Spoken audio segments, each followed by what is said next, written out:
On World Water Day, a day aimed at highlighting the importance of fresh water to our lives and livelihoods, I want to bring attention to the plight of the Iranian people.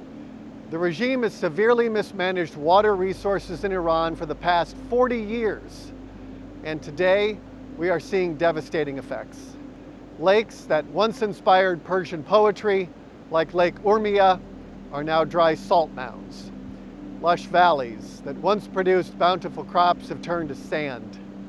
The livelihoods of millions have been devastated, and many more have been forced to flee the country. Corruption lies at the heart of the problem.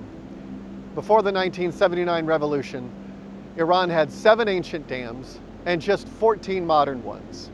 Today, the Ayatollah's regime has built around 600 dams.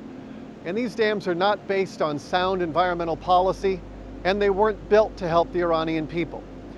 They were built so that Iranian regime officials could line their pockets with more money from lucrative construction projects.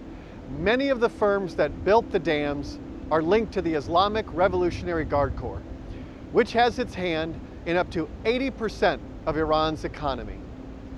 This has pushed Iran to the brink of environmental catastrophe. The Iranian people are speaking out, especially in the hardest hit areas around central Isfahan and in Khuzestan province. In Isfahan, farmers have protested the drying out of the Zayende-Rud River basin. In Khuzestan, large-scale desertification and industrial waste have forced farmers onto the streets to protest against the diversion of their water resources.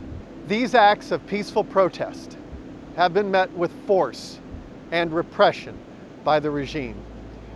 The clerical establishment simply does not tolerate dissent on this issue. In 2018, Iran arbitrarily detained more than 60 environmentalists, rangers, and their relatives. Some, like Canadian-Iranian Kavus Syed Imami, died in custody under mysterious conditions. Today, on World Water Day, we call on the Iranian regime to think about its people for once. Millions of Iranians are unable to feed their families because their land is unable to produce crops. Millions more could be forced to leave their homes in search of clean drinking water, as many already have. The United States understands the challenges the Iranian people face, and we can help. If the regime is willing to move beyond 40 years of failure and invest in its people's prosperity, great things can happen. Restored U.S.-Iranian relations could bring a new age of innovation and growth to Iran. It could even help address many of the country's most pressing issues, including its environmental challenges. It is now up to the Supreme Leader to determine the course that he wants to chart. He can continue to invest in Hezbollah and the Houthis in Yemen, or in the proud tradition of noble leaders like Cyrus the Great. He can start to invest closer to home and in his own people.